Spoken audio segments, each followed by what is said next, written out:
এই মুহূর্তে আমার গাড়ির গ্লাস ভাঙতেছে আমি, কারণ ফেনীতে যখন বন্যা হয় আমার গাড়ির চাবি, মোবাইল, অন্য জিনিসপত্র আমি হারাই ফেলাই।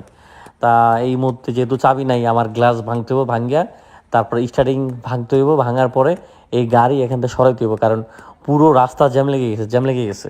খুব মায়া লাগে আমার গাড়ির গ্লাস ভাঙতে। তবে কারো যদি চাবি হারিয়ে যায়, হারিয়ে যাওয়ার পরে কীভাবে আসলে গাড়ি স্টার্ট করে নিয়ে যাবেন চাবি ছাড়া, সেটাও দেখেন আপনারা। তবে আমি নিজে একজন গাড়ির মেকানিক হওয়াতে অনেক সহজ হয়েছে আমার জন্য। আমি গাড়ির মেকানিক, এমনকি আমি পুরনো গাড়ি বেচাকেনি করি সিনহা মোটরস। তবে এই গাড়ির স্টার্টিং ভাঙার পরে, গাড়ি নিয়ে যাওয়ার পরে 4-5 দিন পরে যাই আমার মোবাইল, চাবি যার কাছে দিয়েছিলাম তাকে আমি পাই, কারণ তার বাড়িতে পানি উঠছিল, বাড়ি ডুবে গেছিলো, সে বাড়ি চলে গেছিলো আমার মোবাইল, গাড়ির চাবি নিয়ে। ওই মুহূর্তে আসলে আমি কোনো কিছু করার নেই, পুরো রাস্তা জ্যাম লেগে গেছে, যে কারণে এখন পুরো স্টার্টিং হুইল খুললা মানে ভাইঙ্গা, তারপরে এখান থেকে গাড়ি সরাবো। এখন তালা থেকে চাবি আলাদা করতেছি, কারণ পরে যেন আমি স্ক্রুড্রাইভার দিয়ে স্টার্ট করতে পারি। এই মুহূর্তে আমি কিন্তু পুরো তালাটা আলাদা করে ফেলাইলাম, তালা সরাই ফেলাইলাম, আসলে যেখানে চাবি ঢুকে স্টার্ট করা হয়। এখন এখানে খোলার পরে ফ্ল্যাট স্ক্রুড্রাইভার দিয়ে মানে স্টার্ট করা যায়, স্ক্রুড্রাইভার দিয়ে।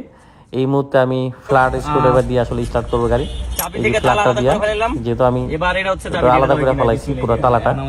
এখন দেখি আল্লাহর রহমতে স্টার্ট হয় কিনা।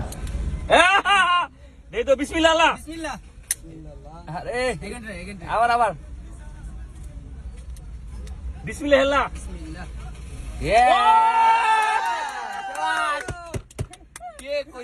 চাবি ছাড়া আমরা সবকিছু সম্ভব করতে পারি।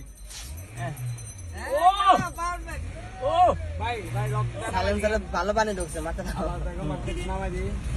ভাই সব খুলে তো কতদিন পর জামাটা খুলছি। তবে হাতের কাজ কখনোই ফালানো যায় না। আমি হাতের কাজ জানি, আমি গাড়ির মেকানিক, বলতেও আমার ভালো লাগে, কারণ আমি নিজেকে সবসময় বলতে ভালো লাগে যে একজন গাড়ির মেকানিক, গাড়ি কাজ করি। তবে যেহেতু এখন গাড়ির বেচাকেনি করি, দুইটাই আমি করি, সুযোগ পেলে মাঝে মাঝে গাড়ি কাজ করি।